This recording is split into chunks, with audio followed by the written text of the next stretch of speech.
Guys, it's MissPhaShunta here, and I'm here with Demetria McKinney. How are you? Doing great. How are you? I'm doing wonderful. You're looking beautiful as ever. Thank you. You too. Now, I want to talk about your single, Trade It All. I love that song, by the way, and I feel like I can actually relate to it. Hopefully.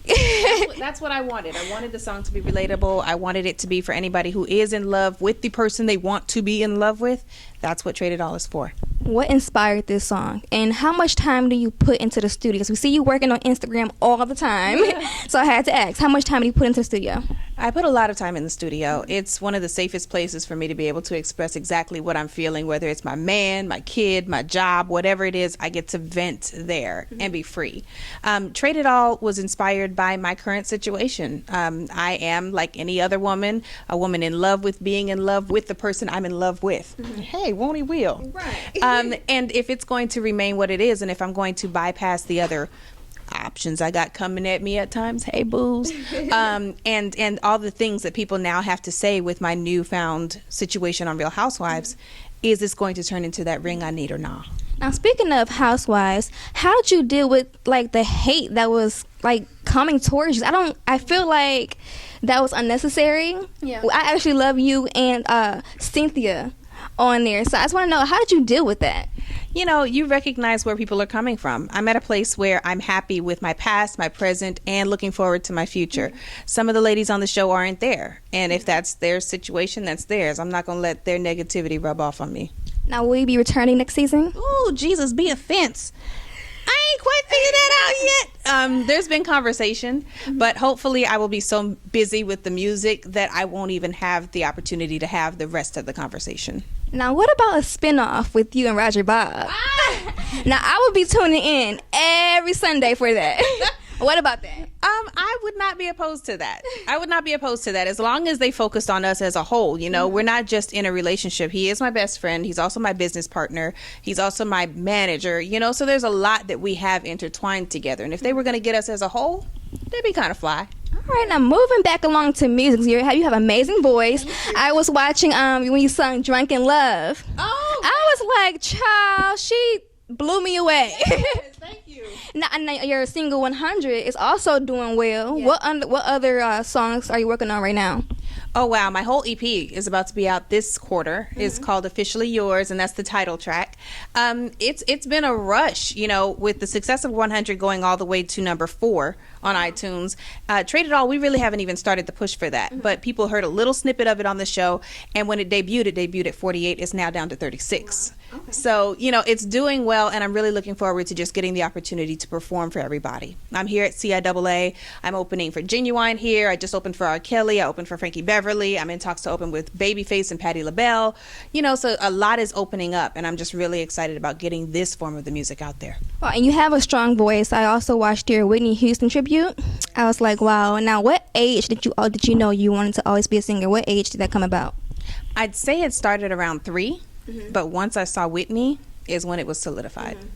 Now, we know you're still singing. You're singing, and you're also acting still. Now, what new projects are you working on as far as in movies? We know you have 2 coming up. Yeah. Can you tell us about that? Absolutely. One is called Let the Church Say Amen. Good Christian-based show that people are used to kind of seeing me on. Stars myself, Leela Rashawn, Hosea Sanchez, Notori Naughton, and it's directed by Regina King. It's her first time directing, and she did phenomenally with it. The second one, Sons to the Grave. Sons to the Grave was directed by Michael T. Williamson. He was Bubba Gump on the Forrest Gump movies, and he is just so amazing. The colors he comes up with, you know, he'll combine a yellow with a pewter, and you'll be like, oh, that's kind of interesting. I like it, you know. And that stars myself, Darren Henson, and Atlantic recording artist Trevor Jackson. It's about what's going on in our inner city schools. We just came up on the 3-year anniversary of Trayvon Martin's passing, you know, and that's something that still has to be looked at and corrected as we move forward. And this gives us an opportunity to kind of see the beauty that can come out of those areas, as well as the tragedy that is trapped in it. Now, what does Demetria do when she's not singing, acting, being a mom? What does she do in her spare time to just relax? What do you like to do? I still love to listen to music and go hit a movie. You know, I'm a tomboy, so anytime I can take in a Dallas Cowboys game, even though we didn't quite make it and I still have a twitch. Anytime I can do that or get to a movie, hang with my girls. We have FM days. I'll let y'all figure out what the F means. But it's forget the kids, forget the job, forget the bills, forget the man, forget the stress. I'm about to go and do whatever it is, even if it means that I just want to sit there with my eye doing this for 3 hours. I'm going to take that time for me. And I think that's how I keep my balance so that I can be everything I have to be to everybody I have to be it to. Awesome. Now, aside from Housewives of Atlanta, do you and Claudia hang out outside of that? Yeah, that's my ninja. All the time? All the time. Like, we were hanging together at Bronner Brothers. We go to each other's houses. She's actually coming up here tonight. And then she's going to be with me at the event tomorrow. You know, like, we really genuinely like each other. Same with Cynthia. We definitely are real friends. Now, last big question. Are you ready? No. Are you ready? No. Do you want more kids in the future? Nah, that wasn't hard. Nope. Done. What? No. Why? Wait a minute. No. Why? Tell us why. Crap hurts. Read about it. It hurts. Like, it's just, it's not even the pain, because the beautiful thing about the way God made us is once the pain is over and you look into that little baby's eyes, you forget everything. Otherwise, I don't think anybody would do it ever again. But my schedule has gotten to the point that it is, and my son is now 16. So I'd be starting all the way over. Yeah. True. Now, the one fine print detail to that is if Roger said, you know, and we only with the right ring on this finger, he was like, you know, let's have a baby. With him, absolutely. We love you and Roger together, and we wish you so much success. And thank you so much for this interview. It's been a pleasure. It's MissPhaShunta here with Demetria McKinney.